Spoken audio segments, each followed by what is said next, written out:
Hello, hello, and welcome back to the channel for therapists who are ready to turn their expertise into more income, more impact, and less burnout. Hi, I'm Michelle Risser, and I'm your mentor, cheerleader, and guide. And today I'm going to be talking with one of my favorite people, Jenny Hughes, PhD. Jenny is an award-winning trauma psychologist, author, and founder of the Brave Trauma Therapist Collective. Jenny has over a decade of experience as a trauma psychologist, and she's an assistant professor of psychology. Also has a private practice providing EMDR, brain spotting, and CPT. And as if all of that is not enough, Jenny specializes in supporting trauma therapists and other helpers and healers in managing vicarious trauma, compassion fatigue, and secondary traumatic stress, which are such huge issues for all of us in the helping profession. Jenny's the author of two books. She's a trauma expert, she's an advocate, a mom, an amazing friend, and an all around powerhouse badass. Welcome, Jenny. Thanks for coming Thank you so on. much, Michelle. Yes. All I'm right. so Well, glad to be here with I'm you. so glad to have you here. And this is the first of these interviews that I'd like to do. I'd like to do an interview series, every so often. And of course, I had to have you on first. So I'd love to hear, how did you get started with your work with vicarious trauma and vicarious resilience? Yeah, so I really got started in working in supporting people with vicarious trauma when I was the trauma psychologist at a level one trauma center. So as part of that work, which by the way, it was like the coolest job I've ever had, and also one of the most challenging. And one of the times where I most intensely experienced vicarious trauma that turned into secondary traumatic stress, because I did not have the supports that I needed and deserved when I first began that position. And as I began to grow the team at the hospital, at the level one trauma center, that was really a big support for me and how I was able to really manage the impact of my trauma exposures and vicarious trauma. And we also then became sought after to help the other providers and the other people that worked at the hospital. So not just the trauma center, but anyone that worked there. My colleague and I, she's an LCSW, and we were asked to start a wellness program for the hospital.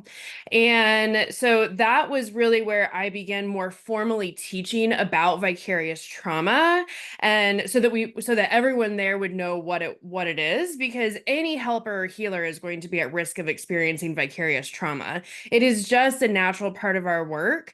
And actually a big thing that I do now is try to really normalize that, because vicarious trauma is often rolled out as this like really scary thing, but we can't walk through water and expect not to get wet. We can't do our jobs as helpers and healers and expect not to be impacted by it. So that's how I got started in it. And then actually during COVID, I no longer worked at that hospital. That was in New Orleans, and I had since moved to Houston. And I was again working with the big level one trauma center here, and was asked to develop some supports for our frontline healthcare workers at the beginning of the pandemic. And during that process, it was such an honor to be able to do that work again. And I also was like, but wait, who's taking care of all the therapists that were lining up to be able to support, the nurses and the doctors and the other frontline workers? And so that really is what inspired me to start the Brave Trauma Therapist Collective and to provide support for the trauma therapists and just therapists in general that are doing this work and are ready to receive the support that they deserve. That's amazing. And this is such a good example of how you took something that you were doing in kind of a formalized workplace, as part of your job in that trauma center. And then you were able to adapt that into the Brave Trauma Therapist Collective, which you provide online for helpers, Yep. healers all over the world. Exactly. And when we're thinking about taking our expertise and using it in spaces outside of the typical kind of therapy setting, it it's so helpful to use the things that we already know. We don't have to go and get another degree or specialize in something new. We are already experts as therapists, no matter what our specialization is. And so we can really harness that expertise and all of the training and education that we already have under our belts and be able to, and once we get creative and we find the kinds of guides, mentors, cheerleaders, coaches, right, that are going to be most helpful for us, can get creative to figure out how we can then serve in other ways beyond the therapy room. Absolutely. I've been using the acronym KEEP. It stands for knowledge, expertise, which is your professional, experience, also your personal lived experience and your passion. The Mm. intersection of those four things is really a great place to start with any kind of diversified income stream or offer outside of your therapy practice because, like you said, it's what you already know. Yep. You're already doing, you're not reinventing the wheel, you're not going out and learning a whole new modality just so you can teach about it. And really that intersection is unique because that's going to be different for everybody. Hmm. Yep. Yeah. And even different for each individual person across their lifetime. I was Mhm. talking to a colleague yesterday about a collaboration, and just women's health came up. And we were just talking about how much research she had to do for her own health and her own body. And now she really is very much an expert in this area. I mean, she learned those things for herself because no one else was advocating for her, but she now is able to support other people, and in a more kind of informal way right now, but in helping them to understand all of these things, and especially for women, doctors do not necessarily understand or take seriously or acknowledge. That's for sure. Yeah. And so I say Absolutely. that because she's a play therapist, she's a supervisor, and so like she has all these other like specialties, but also because of her lived experience, like you're Mhm. saying, that's something that she's helping people with now as well. Absolutely. You sprinkle that in, that's your special sauce. It's your Yeah, lived exactly. experience. Yeah. So, what advice would you have for someone who is just trying to kind of carve out their area of expertise, figure out their niche? I hear from so many smart, inspiring professionals, that they really don't know. Like, I'll ask, well, what's your areas of expertise? What's your interest? Well, I don't have any. And then as we dig, we find out that's absolutely not true. So what's your advice for helping someone figure that out? Well,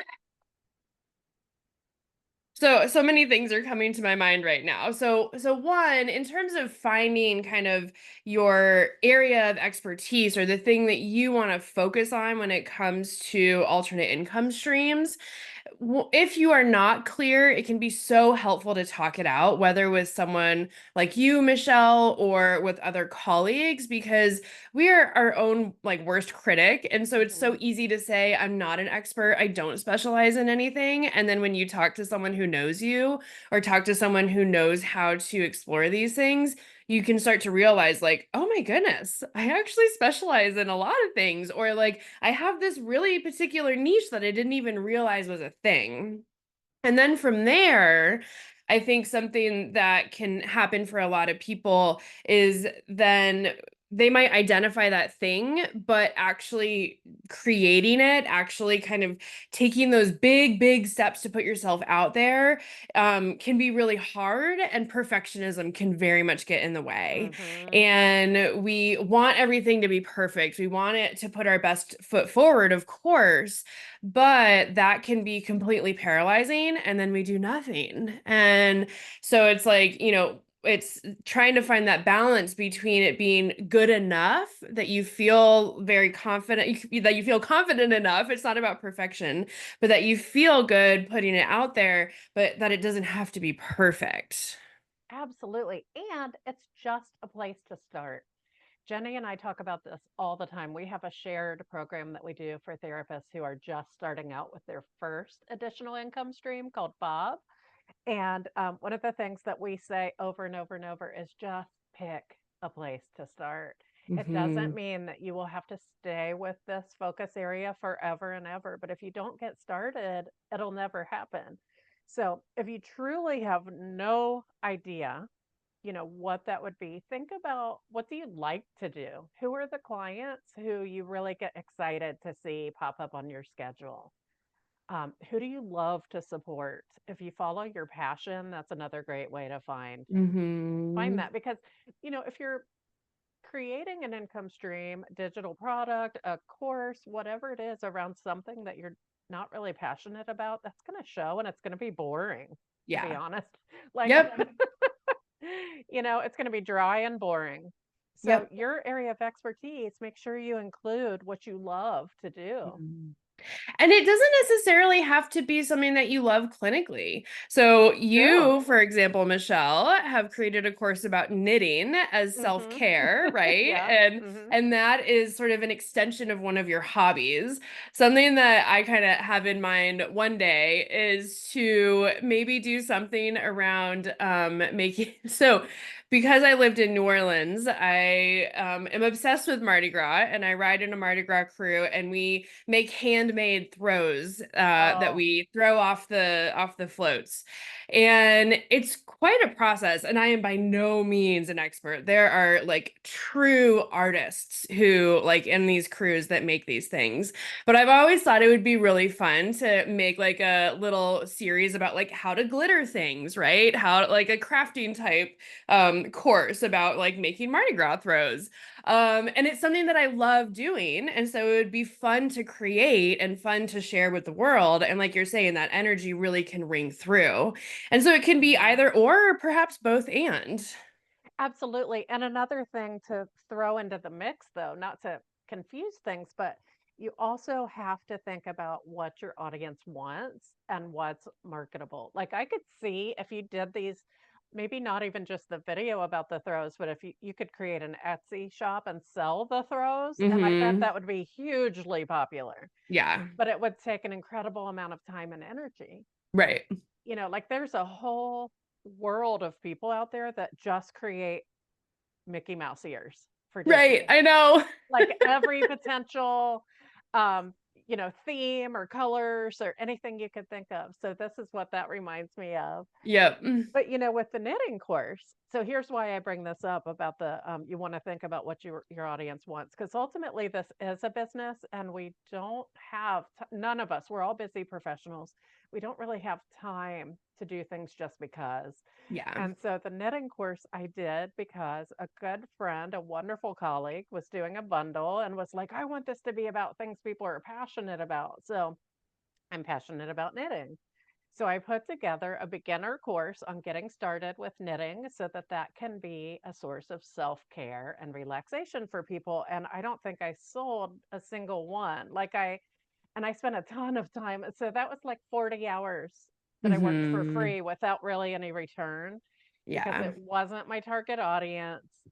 It wasn't my niche. So it didn't like build on the momentum from the things I already do. It was just I made a knitting course for no reason. And it's on my website. It's available. I think it's really cool. I mean, I Yeah. recorded all the videos of me showing you exactly how to get started, and Yeah. but it just hasn't taken off because it's not related to the rest of what I do. Right. Yeah. You know. And I think that that's, coming back to kind of the like picking your topic and getting started, the next well, a lot of these steps happen kind of at the same time or like in sync kind of, Hmm.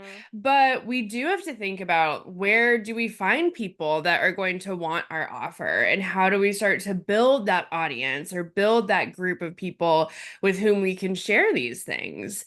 Hmm. And so if you were to focus on, building an audience around that, I am sure that you would be able to sell that course, but that Hmm. also is not what you are wanting to do in your business right now. Exactly. I don't have time to build a whole other area of expertise around knitting with a knitting Hmm. audience and but I did just have an idea that what if I put that course on Etsy?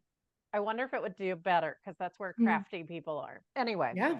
um, you know, And this is how our brains work when this we're is how our together. brains work. And yes, and when you first get started in business and with additional income streams, it's so easy to say yes to everything Yeah. because you're so excited and you have momentum, but that is a quick way to burn yourself out. You know, Yep, absolutely. Jenny and I both, one thing that we share is that we both still are working as clinicians. Mhm. And a lot of people in the coaching spaces, the consulting spaces, have either given up or really cut back on their therapy practices. Some of them have like moved and not renewed their license, or they've just temporarily put a pause on their license, and they're focusing on this 100%. You're doing the Brave Trauma Therapist Collective, you're creating books and workbooks, you're doing a ton of collaborations, and you're still a professor at UT, and you Mhm. still have a private practice. Like, I Right. find it to be tough to balance all that. Do you have any advice on how people can balance building these things when they're still working as a clinician? Yeah, things that I have found to be most helpful is to have clarity around what I'm doing with my time during like what days and hours, right? So I know that I have specific times that are only for being a professor, for example, and other times that are only for my private practice and only for Brave. So that is sort of like a baseline. And then also Hmm. acknowledging that, especially with Brave, there are things that maybe will pop up and are smaller tasks that I can kind of take care of in between things. Or there are times on the weekend that maybe I block out a couple hours so I can really kind of focus on something and complete a bigger task. And so it is in addition to the other hours and the other things that I have on my plate in terms of my responsibilities. But one thing that I really find with the work that I do in Brave is that it does kind of refill my cup in a lot of ways because not only do I love being able to connect with our community, like that is so refueling in and of itself, but also having an alternate income stream, it allows me to be creative in ways that I find are really fulfilling and are fun, and it's another outlet. And so that kind of it's something that I kind of crave doing at times where I really want to be able to work on things as opposed to feeling like with notes, right? Like we all dread notes. Like I don't ever feel like that when it comes to Hmm. working on stuff for Brave. And so even though there are pieces of it that certainly add on to these other responsibilities that I have, there are other aspects of it that I enjoy so much that it kind of provides that balance for me. I think that you are spot on. Compartmentalizing your time and being Hmm. intentional about which hat you have on at any given time is so important. Yeah. And for someone just starting out, I always recommend 2 hours if you can, 2 hours Hmm. a week, whether that's getting up early before the kids get up, if it's on Saturday morning, whatever you can do to carve out 2 hours a week to Yeah. build your other income streams and then build up from there. Yep. I'm now doing every other week. Um, I do a clinical week with my hourly regular sessions, and then I do a non-clinical week where I work on my business and I do my Mhm. CEU consulting and other different kinds of consulting. But Jenny, as you know, life happens, life gets messy, and then the next Mhm. thing I know, I've had to take time off for something, and now my non-clinical week is full of therapy clients, and Right. and so it can get like you said, it's a baseline. It's a Yeah. starting point, but Yep. it's never going to be perfect. Right. You're not going to say, "Sorry, client in crisis, you're out of luck. I'm working on my Right. CEU business." Right. It Exactly. doesn't work that way. And I really love the 2 hour recommendation that you share. And I think that especially when people are just getting started, finding a 2 hour block, I think is going to be the most helpful Mhm. so that I you agree. can really kind of like focus on a task or a project. For me, I'm really fortunate in that I can switch sets pretty easily. I can move between very different tasks with a lot of ease. And I know that a lot of people their brains do not function like that. And so I Mhm. recognize it's like definitely like a privilege and a superpower that I have. But when I first was starting Brave, there was so much to learn. And I really had to protect that time and carve out larger blocks of time so that I could learn and I could implement and I could problem solve, right? Because there's all these new things that you're trying to figure out. And if I only have a few minutes to do that, it does not work. Mhm. Absolutely. I do that too. I break my brain if I'm trying to do like 5 minutes of this and 5 minutes of Right. that, and yeah, no, it does Yep. not work. I need at least a 25-minute block at bare minimum. I do Pomodoros. I actually set a Hmm. timer. I'll do a 20 if I could get a 2 hour, and do 25-minute blocks with a 5-minute break, that's how I can really be productive. Hmm. I've been thinking a lot about that idea. I forget what it's called, but there's an idea that whatever amount of time you allot, you will fill. Hmm. So it goes back to what we were talking about earlier about good enough, saying, I've got 25 minutes to do this task, good enough. Yep. Because if you give yourself Absolutely. 8 hours, you're going to nitpick it for 8 hours. Exactly. Yeah, and so giving yourself smaller, and I love the Pomodoro method. So even if it's not something that people need kind of for the way that their brain works, it can be a great way to sort of give yourself permission to do things in a good enough way. Hmm.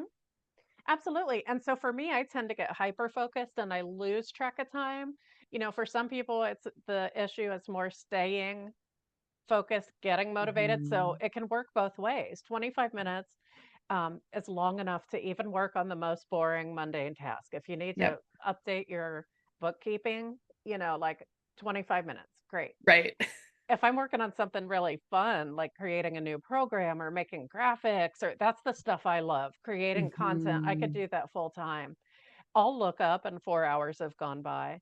The Right. 25 minutes, even if I choose not to take a break, it's like, hello, Michelle, just remember there's an outside world, take track of the time, Right. take a breath, So I'm a big fan.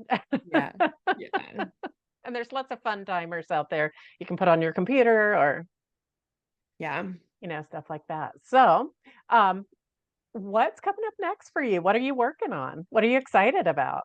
Yeah, so something that I am really focusing on. So, in addition to growing the Brave Trauma Therapist Collective, which is just absolutely my passion, I'm working on doing more speaking opportunities. And so, being able to get in front of groups of trauma therapists or any kind of helper and healer, because I know how important that is to be able to go to people whether it's in person or virtual, and to be able to serve in those ways and to even develop workshops or speaking opportunities that are really tailored to the needs of the group. And along with that, because of your inspiration and support, I'm going to be working towards getting provider status for different CEU whatever boards, or I don't even know what Mhm. you call them. Yeah, or I call them organizations. Organizations, so that I can provide even more value to therapists and trauma therapists that are attending these speaking opportunities. So I Oh, love being able to teach and to be able to meet people. And so that's something that I'm really focusing on right now. I love that. And that's another perfect example of how Yeah. your experience and your passion and your knowledge, your education all comes together. Yep, exactly. Yeah, yay. Well, how Yeah. can people find you to find out more about Brave and about, these your availability for speaking? Yeah, the best place to find me is on my website, braveproviders.com, and we'll link to that here in the notes. And once you're there, you can find lots of different, I have free resources, I have information about the Brave Trauma Therapist Collective, I have my blog, there's my speaking page. So go there, explore and poke around, and you'll be able to learn as much as you need. Amazing. Okay, we'll make sure that all of that is there in the notes for you so you can find Jenny. And just a little teaser, like I mentioned earlier, Jenny and I's side hustles have a side hustle, which is our joint program that we do called Bob. It stands for Burned Out to Brave. And the idea is that one way to combat burnout, one of the ways that we certainly have combated burnout in our own lives is by having other income streams that are not one-on-one therapy sessions. Yep. So our program, Bob, is the simplified way to get started from your very first additional income stream all the way up through how to build an audience and how to market it. And then our next round, which is going to be coming up soon, coming up in a Yep. couple months, and we'll be talking about how to launch it. It's very affordable. And we always talk about the lowest hanging fruit because Jenny and I, between the two of us, if you have questions about a specific coaching program, reach out because we've taken them all. We've spent, tens of thousands of dollars on coaching and consultation. We have done the big programs, and we really have tried to hone in on what really works because there's so Yeah. much noise out there. So Yep. if you're like, I really want to do a thing, but it's too complicated, check that out. Yeah, and I will include this link here for the video too. We actually have a Get Unstuck 5-day challenge that comes straight to your inbox. And it's a free challenge that you can access anytime. And so we'll add the link for that here in the video as well. And it's a really wonderful way to start doing some of the things that Michelle and I talked about today of kind of figuring out like what are your strengths, how can you decide on your topic, how can you start to take the steps to get unstuck and really dive into your alternate income stream. Yeah. Yay.